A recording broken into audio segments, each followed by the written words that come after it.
All right, well, good afternoon, everybody. How are we all doing today?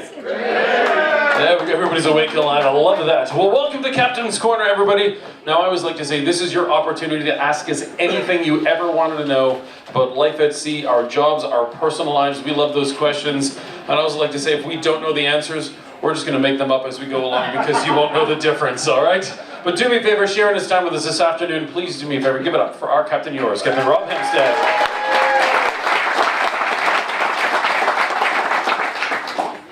How are you, Cappy? I'm okay, thanks. You? Not too bad. Is this thing on? Nope. It's on. It's very quiet. Nick, could we just turn this one up for me? If you can get on that. Needs new batteries. There we go. Thanks. How about now? Can you hear me now? We'll just turn it up. I'm just really loud. I can't help it. All right. So, basically, we're going to open up the floor and try to get in as many questions as possible this afternoon. But I always like to ask the first question because maybe not everybody understands actually what the captain does for a living. So, Captain, it's a little more than parking the boat. What do you do for a living? Well, good question. Can you hear me all right? Yes. All right. Well, you know, every day is a little different. So, there we go. Wow, look at the cable and everything. I know, old school. Every day is different. So today is a day at sea, and which means we don't have an arrival and a departure, which takes up quite a bit of the day. Mornings, early mornings, arriving into port, and then departing in the afternoon. Doesn't leave a whole lot of time in the middle. But sea days, we get a lot done. So I think all of us on the ship, we look forward to our sea days. They're very productive for us and allows us a chance to get ahead of things. So today, for example, I got up around 9:30, had breakfast in bed, had a massage, back rub, took the shower, went back to bed. Just got up now. You can probably hear it in my voice. It's a tough life. So, that's pretty much it. Apparently my job's a lot different then. Okay, so Nick is here from your cruise director tab. He's got a microphone. Just raise your hand. Like I said, we'll try to get in as many questions as possible today before I have to let the captain go drink some more coffee. So any questions? Again, we have one question. It's going to be a really short afternoon. Thank you for all coming out. Captain, we were eating dinner yesterday. It was after 7 o'clock and people were still racing to the ship. Have you ever had to leave somebody on board? Yes, we have. And yes, we did. You know, it's tough getting everybody back from Cozumel. They have such a good time, they don't want to leave. So that makes it hard, you know. But at times it happens. So I recommend you come back because I can't wait for very long. And it's a long ways to get back home, and it's not easy when you're late. So it happens. What can I say? Some ports more than others. Cozumel's a bit of a challenge. Nassau can be a bit of a challenge too, because we leave early. Some ports are like that, where we try to get everybody back as much as possible. But I'll wait as long as I can, but usually that's not very long. Yeah. But you know, if you do happen to find yourself on the pier and the ship is sailing away, take a picture, because you'll be the only one that has it.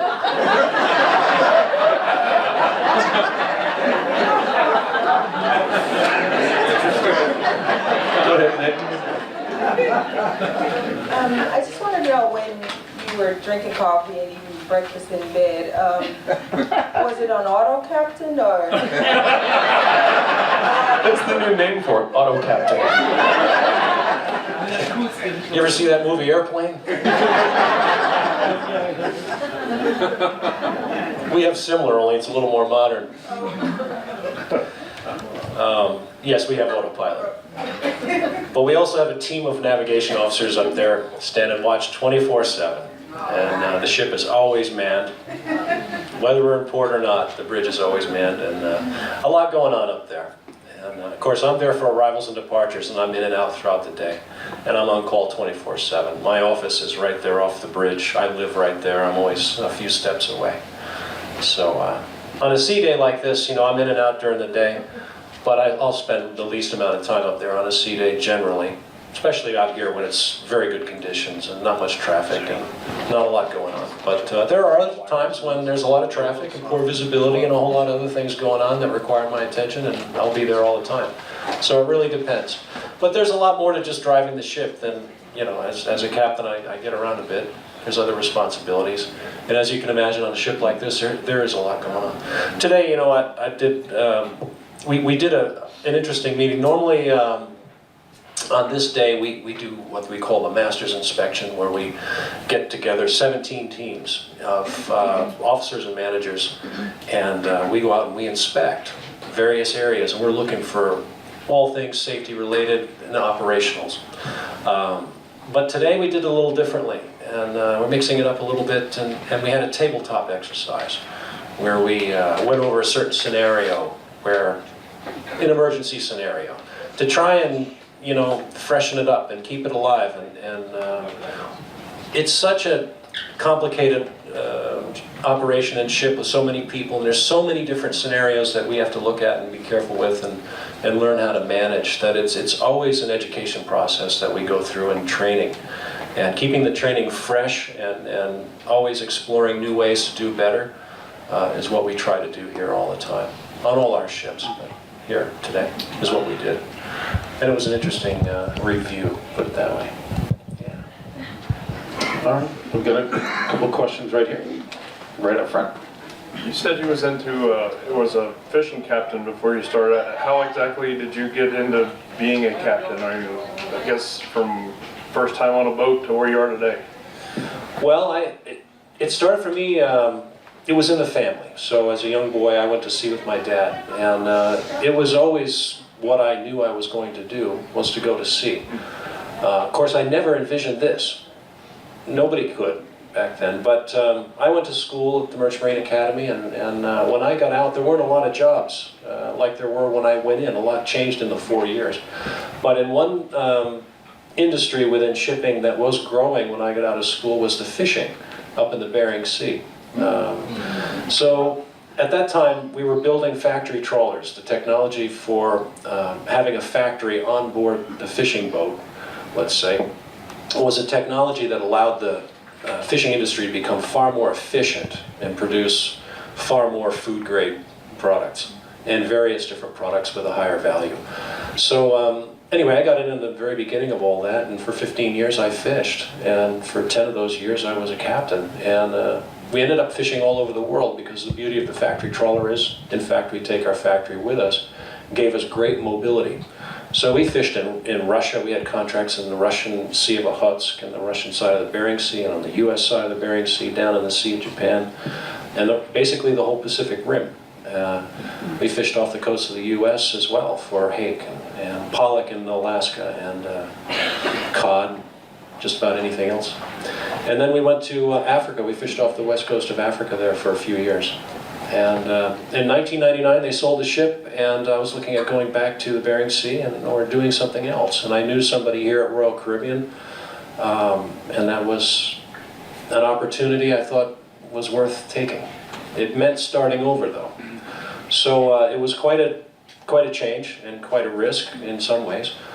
So when I started, thanks, Drew. When I started, we had 10 ships, and now we have 25. So when I started, we were in the process of building many, many different ships. And so by starting over, I knew I was starting in an environment where there was opportunity to move up. So I started as a junior officer and worked my way up through the positions. And I've been here now 17 years. I'll be starting 18 years pretty soon. Been a captain for 11 years. And it's been amazing. What can I say? Thank you. All right, question right at her front as well. Captain Ron, it was good to meet you up on the bridge. Did the All Access tour. Right. One question about... It's Captain Rob, actually. Rob, I'm sorry. Ron was the movie, you know. Kurt Russell, and it was one of my favorite movies, by the way. My brother-in-law's name is Rob. I should have known that.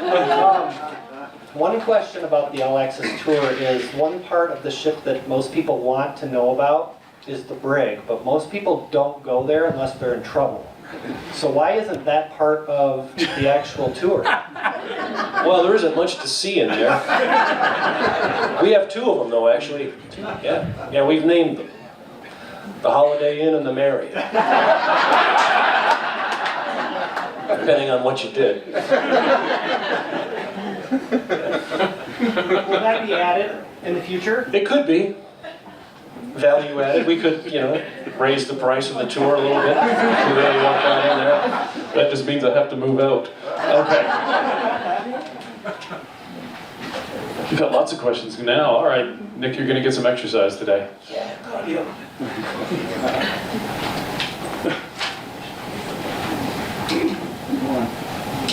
Do you have family, wife, children, and do they get to travel with you at times? Yes, I have a wife, no kids, 2 cats, and they don't travel with me very often. They tend to get away under the chairs and stuff.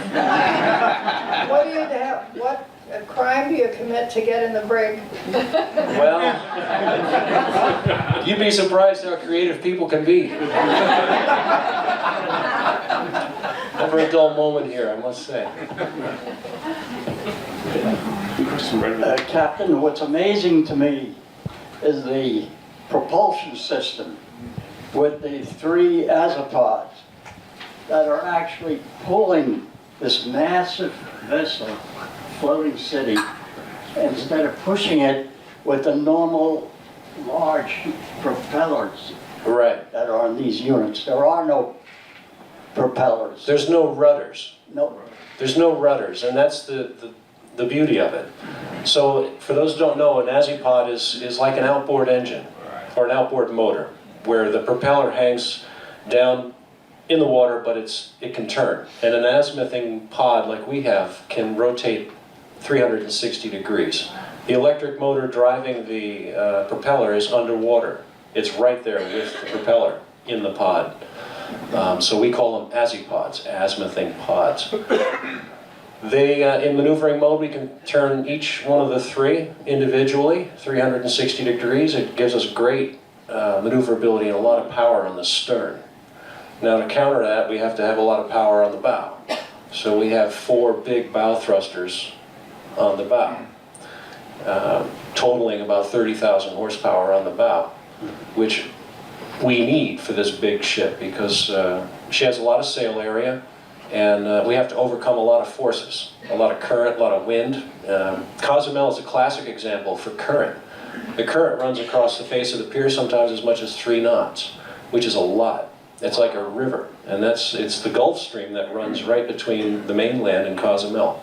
And the pier sticks straight into it, and it runs across 90 degrees to the face of the pier. So if you ever watch the ships come in, you'll see that the direction we're going is not the direction we're pointed. Our heading is much different than our course over ground, let's say. So when we come in there, we're crabbing in against the current like that, and then at the last second we turn around and back in quickly and getting out of the current while doing that all in one smooth motion, hopefully, and positioning her alongside. It takes a lot of power to do that, and the less power you have, the more tricky it gets. So with this big ship, we have to be pretty precise. We can't be off by much. And if we ever touch anything, it usually is pretty bad.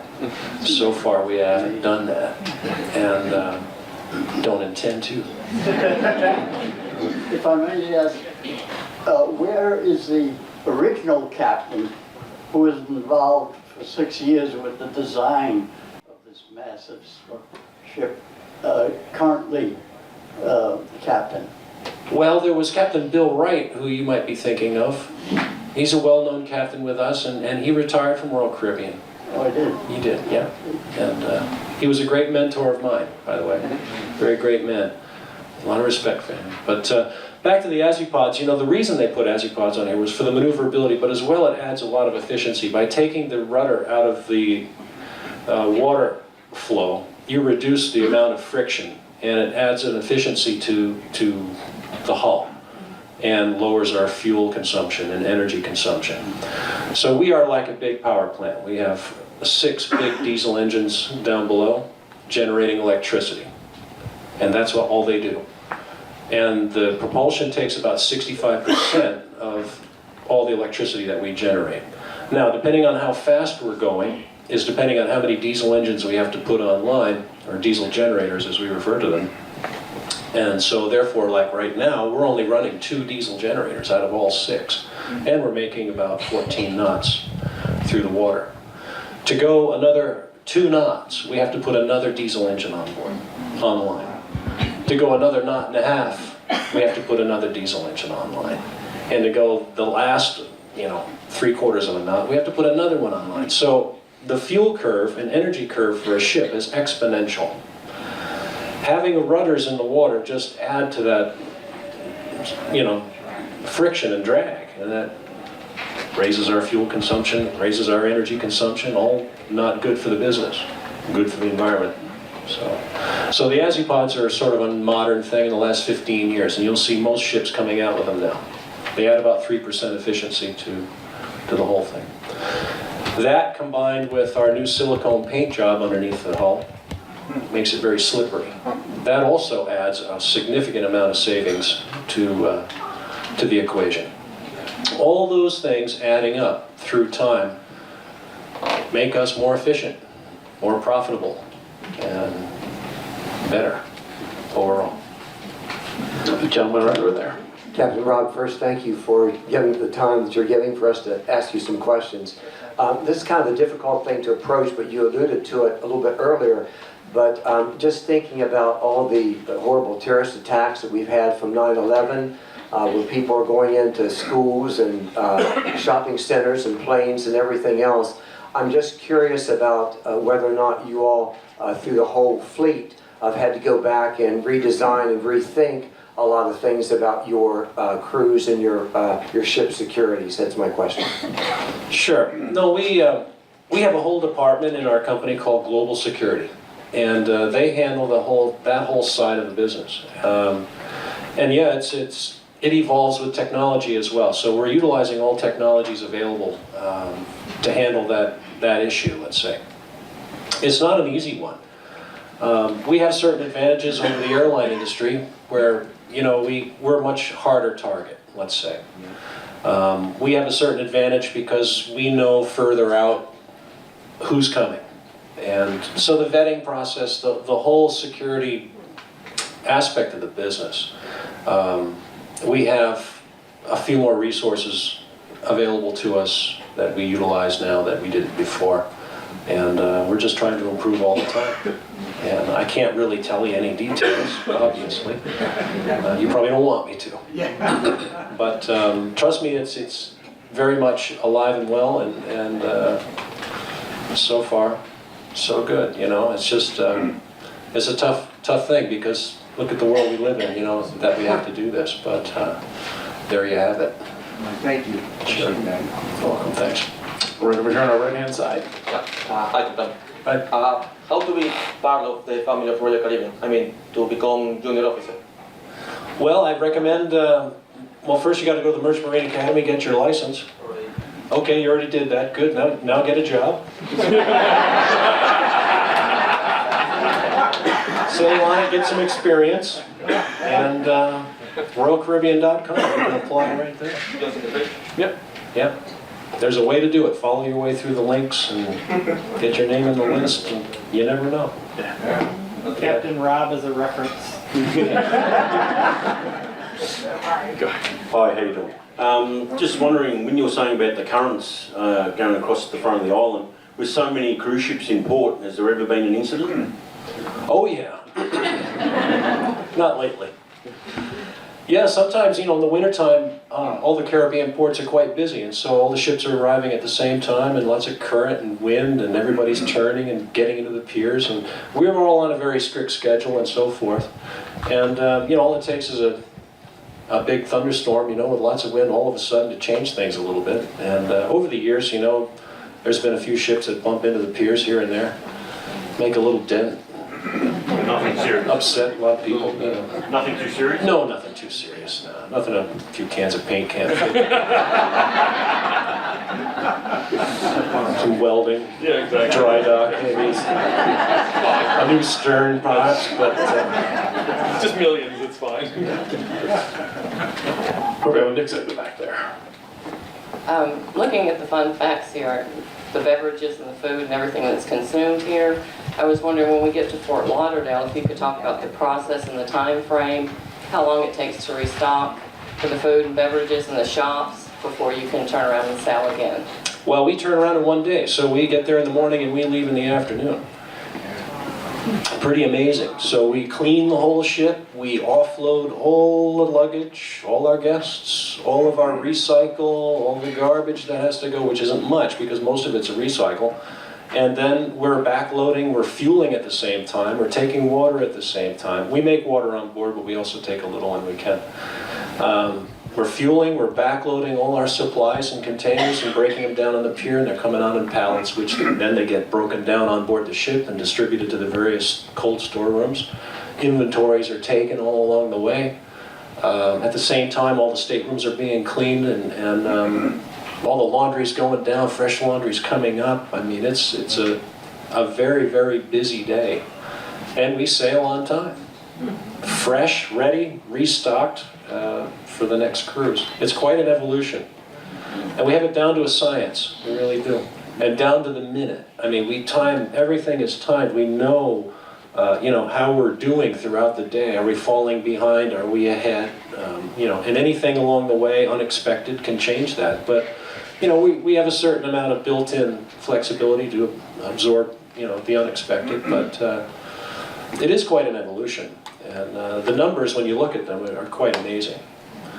But we're well practiced at it. Yeah. Another question right there at the back. Hello, just wondering, you hit on the sail area, and obviously this is one of the mega ships, and there's several being produced, I guess, now in the future. Obviously there's a lot of advantages for stability in the ship, but since you mentioned the sail area, are there some disadvantages when you, other than the ports, when you look at weather and that, as far as the actual mass of the ship? And is it, are there times where that can be a negative effect when you look at actually weather and the movement of the ship, or is it always just an advantage based on the weight? Well, that's a really good question. No, every port is so different. Sometimes they build the piers in line with the prevailing conditions, which is nice. Other times, more often, they build them 90 degrees to the prevailing conditions, so the wind is blowing you off the pier or onto the pier, or, that makes for the challenge. Some ports it's just like that, with current, shallow water, winds prevailing on a 90-degree angle to the pier, and with all our sail area, 15,000 square meters on this ship, it's a huge thing, and it has a big effect on the ships. These ships, cruise ships, are not very heavy. I mean, by nature, they're hollow. We don't have a lot of weight. We have volume, but we don't have weight. We're not carrying around, hundreds of thousands of tons of grain or oil or whatever it might be, or containers. So we're very hollow. We're very light for our volume. We're like a balloon, we blow around and there's not a lot holding us up except very little weight in the middle. And in fact, we're 235 feet high and only 30 feet deep, so you're probably wondering, why we don't roll over. Me too.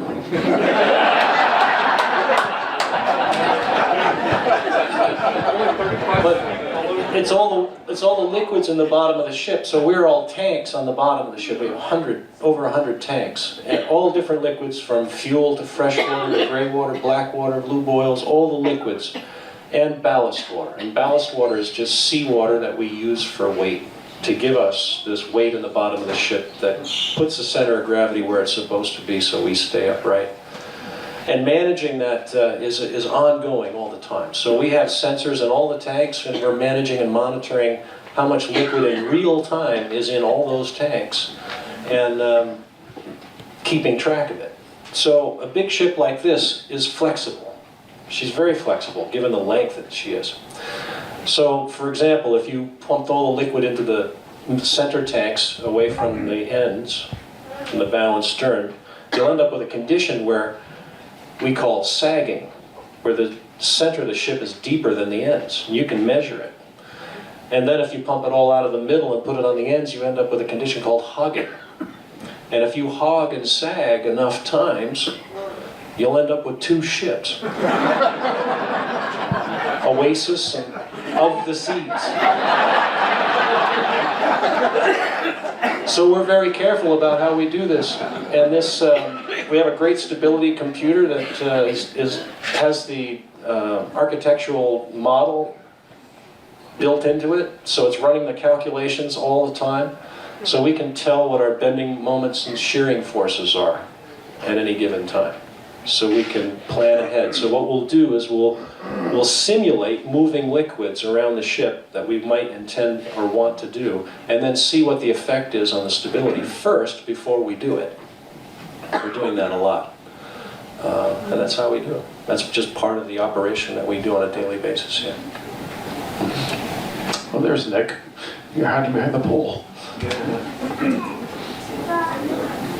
Hi, I'm curious about under which laws are we here? Are we under United States law, or maybe because we are near Cuba under Cuban law, or because the ship has a Bahamas flag, we're under Bahamas law? That's a good question. It's a little complicated. We are regulated by numerous regulatory authorities, but we are Bahamian flag, and we fall under the rules for the Bahamas. Now, the Bahamas have written their laws and rules after a combination of the United States and the British Admiralty. So you won't find much difference between the laws that govern us here than the laws that would govern us in the United States or Britain, for example. So that's the primary.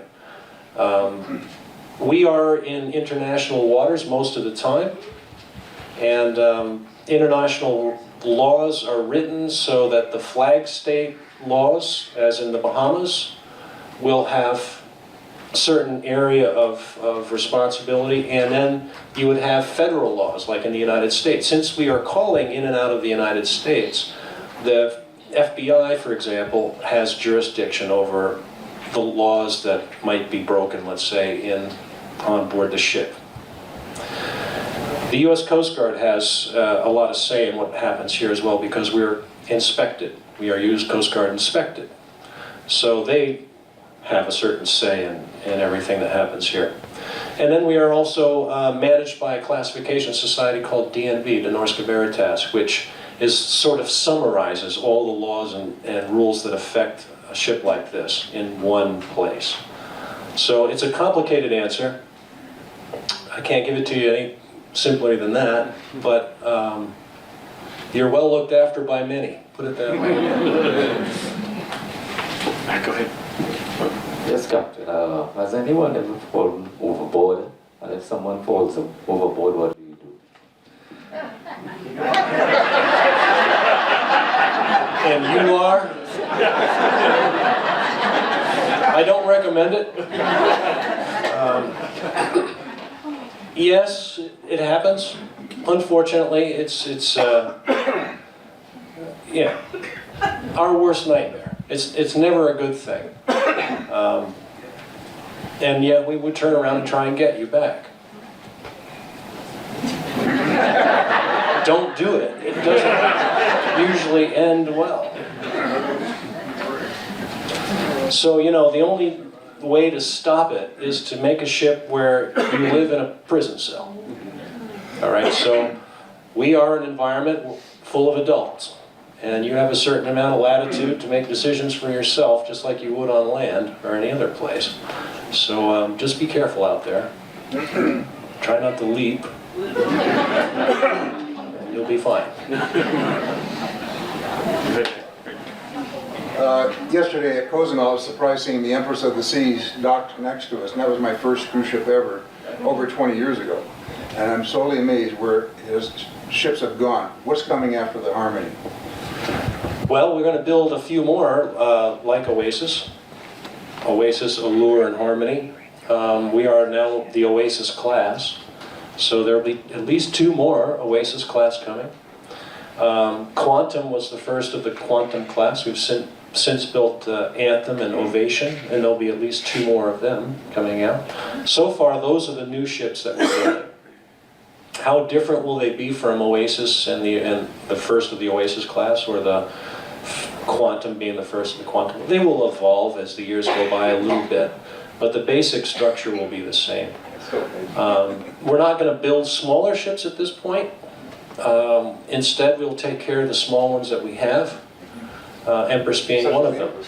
So we spent a lot of money to keep Empress up to our standard. We brought it back into the fleet from Pullmantur. She left the fleet for a period of time, went to Pullmantur. Pullmantur is a sister brand from Royal Caribbean.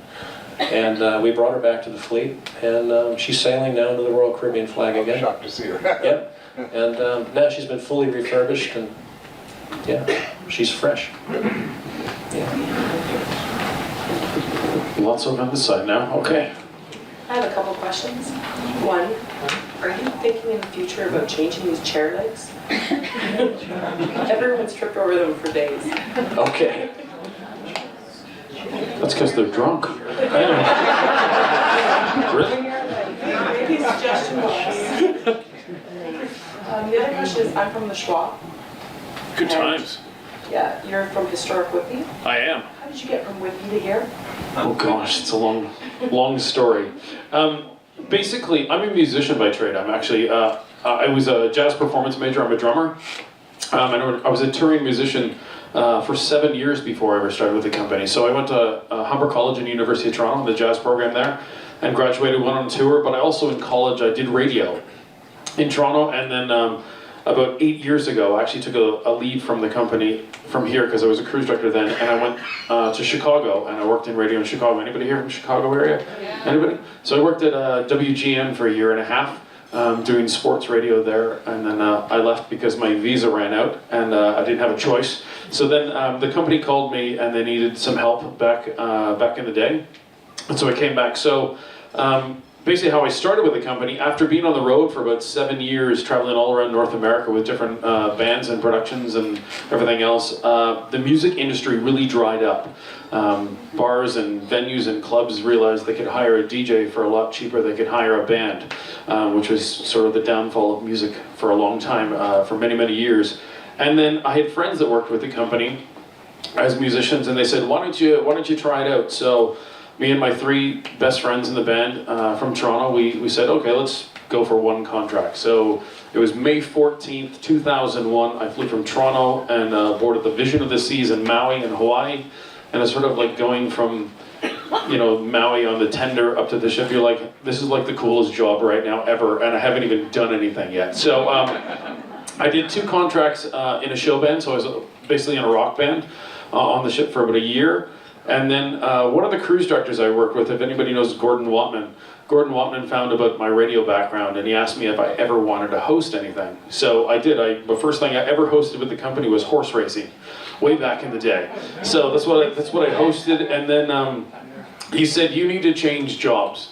And so he encouraged me, and I went and changed to be crew staff, which Nick is part of the team here. And then I was crew staff for 2 weeks before I had an opportunity, and I was just in the right place at the right time and wanted to know the right stuff, with the company. I had my first shot as assistant cruise director after 2 weeks of being crew staff. And from there, I got promoted to assistant cruise director. I left there, went and did, just right after the startup for the Radiance, and then startup for the Serenade right after that. And then I was promoted to cruise director and took over the Voyager of the Seas from Richard Spacey way back in the day. If you know Richard Spacey, he's one of my best friends. And now I've been cruise director with the company. It's going on 12 years now. So it's amazing. I've worked 14, 15 ships in the fleet. Some people say I can't hold down a job because of it, but in your early years, I'll say this, in the early years of being a cruise director, you really sort of jump around ship to ship, doing what they call relief fill-ins. So you do 2 months here, 2 months there, 2 months there, and you really get to learn the job, and you learn the class of ships, because I've been cruise director now on every class of ship we have, except for the Empress, which was, yesterday was only the 2nd time I've ever seen that ship. So it's the first time I saw it, I thought it was a toy. But so I've been here on the Oasis for 2.5 years, and I have another year to go. I'll be here all of 2017, whenever Canaveral. So it'll be a lot of fun. So that's basically how I got my job, and coming out of Whitby, Ontario, where basically I grew up. This is it. That's very cool. How did it feel yesterday being the biggest ship in the port? That's pretty normal for us to be the biggest ship in the port, so. Mom and baby ship. Yeah, it's nice to look down on people sometimes. It's really cool. Especially when you get some of the smaller ships, like if you've ever been next door to like one of the IATA ships, the one from Europe, because they have nude sunbathing on the top deck, so it's really it's good spectator sport for everybody to look down on it. So. Go ahead, Nick. Captain Rob, how do you do your preventive maintenance on the ship, being it's always coming, going? Well, you basically said it. Yeah, we do it 24/7, 365 days a year. We do all our maintenance and service. Every 5 years we dry dock the ship, and that's when we take the ship out of service to do all those things we can't do in service, and that's pretty much everything that's underwater, on the underwater hull. That's really the purpose of the dry dock. Also during that time, though, we do take care of areas that we can't get to, guest areas that are just in service all the time, and we'll do a lot of refurbishing then. So, yeah, virtually all the maintenance we do, though, is 90% of it we do in service. And when you go ashore in port, you know, that's when we make as much noise as possible and do the things that might be annoying otherwise, but that's how we have to do it. And then, so we plan around the day, depending on what activities are going on and how it is. Captain Rob, being a water treatment technician out of Vancouver, BC at a pretty major water treatment plant, I'm really interested if you could give an overview of your desalination process. And you have to waste much water doing that? And second question, when we were having breakfast this morning, we noticed another ship was, I don't know, racing us to Fort Lauderdale? That's the Empress. Yeah. Are you prepared for that race? We're on 2 engines. We're just teasing them a little bit. They catch up, we give it a little more. I see blue smoke coming out of them. So, desalination, we do it 2 different ways here. We make it out of the waste heat that goes up the smokestack. So the engines are down there running away, and up the smokestack is all the heat that would go up. And inside the smokestack we have what we call an economizer, and it's basically just a giant heat exchanger. It captures a lot of that heat and makes steam. And then that steam is directed down into low pressure evaporators where we boil seawater in a vacuum. And by boiling seawater in a vacuum, you can boil it at a lower temperature, and then we take the condensate from that. And that we make, that's the fresh water we make out of the waste heat. It costs us nothing. It's heat that would otherwise just go up into the atmosphere. So that's one way of economizing our fuel consumption, by making fresh water by doing this. We also have the reverse osmosis on board. So you know this, but reverse osmosis is basically a high pressure filtration system. So we take seawater and push it through the filters under super high pressure, and out the other end comes fresh water. So we can do that, and we do. So those 2 systems alone account for 90% of the water that we use and consume here, or produce and consume. When we're in certain ports, we're able to bunker fresh water, and we do that in Port Everglades and a few of the other ports that we call on. They have good water pressure, and that just supplements. If we ever needed to make a lot of water in a hurry, we can do it, but we would have to burn fuel to do it. And so we have boilers on board, and if we want to make a lot of water quickly, we just fire up the boilers, and we can make the steam we need to make a lot of water. But we burn fuel doing it. So to put it in perspective, if we were to burn fuel to make water, it costs about $5 a ton at today's prices. If we buy it in Port Everglades, it's about $1 a ton. So it always pays to make it with the reverse osmosis through the economizer or bunker it from shore. So we supplement from shore a little bit from time to time just to press up the tanks. Because the faster we go, the more water we make. The more heat we make, the more water we make. So right now, with only 2 diesel engines running at this speed, we're not making a lot of heat, enough to keep up with consumption. So we fall behind a little bit. The next leg of the voyage, next week, we'll have a high-speed run for several days. We'll get up on water. We'll produce more water than we're actually consuming. So we're constantly, you know, the water on board the ship is fluctuating depending on our speed generally. And we have enough of a buffer to absorb all that. And then we supplement a little bit here and there as we go. That's pretty much that. Sure. All right, we have time for about a couple more questions, about 2 more questions before I let the captain go. Yes, this is question for both of you guys. How are your living quarters compared to ours? And what do you do in your downtime? Is there like an area for crew that you guys kind of mix and mingle, or do you occasionally kind of, I don't think you'd be able to dart out amongst us vacationers, I guess. Just what do you do in your off time on the ship? Like, what do you... Well, Drew, in your cabin, your swimming pool's just not quite good. It's just a 4-man jacuzzi. Yeah, just 4-man, that's it, yeah, just for parties. I guess my cabin is, it's funny, it's the world's, or when it was built, it was the world's largest cruise ship, and being in all the class of ships that have been around the fleet, it's the world's biggest ship at the time, and it's the world's smallest cruise director cabin I've ever been in. But it's quaint and it's home. I have a living room, I have a desk area that I have an office as well. That's where, if you see the morning show, that is my office. I have another basic office space in my room, living room, separate bedroom and bathroom and shower and everything. So it's very comfortable. Well, it is with one, but with my girlfriend here on board, it becomes a lot smaller because she has a lot of shoes. But I'm used to it now after a couple of years. But the room in there is great. You know, I can't complain. I worked hard for it. I don't spend a lot of time there, though. That's the one thing. I'm always out and about. And yeah, in my downtime when I'm on the ship, if I'm not in the gym or doing something else, then I am out and about with everybody. You know, whether it's at night and I don't have a show going on, then I'll walk around. And if I have some downtime, I may stop and sit at Central Park and have a glass of wine at Vintages. Or if I have time, I'll go eat in one of the specialty restaurants. All this stuff in the crew area. The crew has basically a windjammer that is open 24/7, pretty much. I think they close for like 2 hours a day. I think that's it. And there's food available for the crew, because we have to feed 2,100 crew every single day. Everybody's working different shifts, so we have the big crew windjammer area.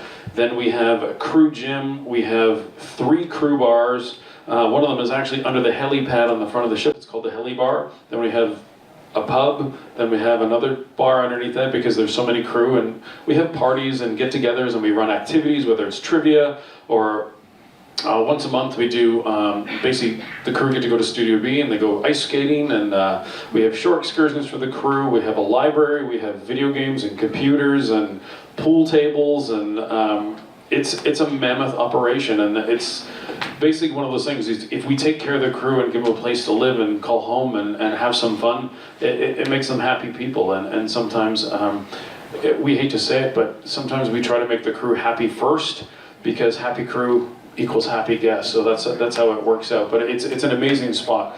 Now the captain's cabin, it's a penthouse. I don't know. I don't know about that.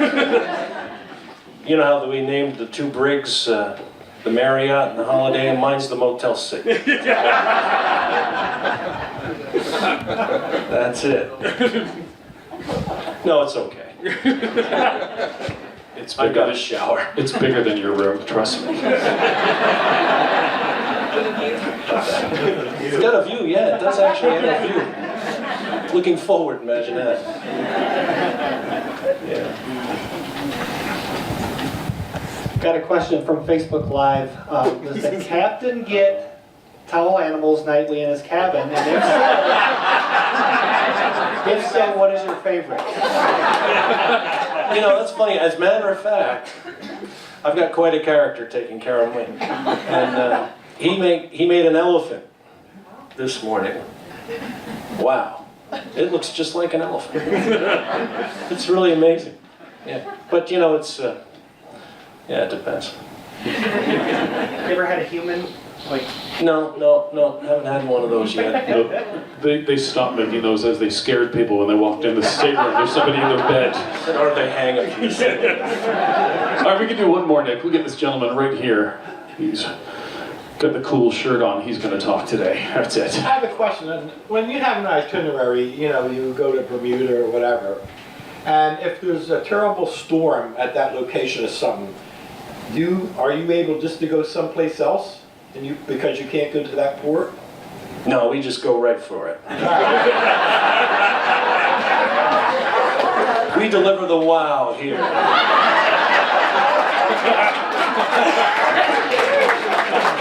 Probably stop there now.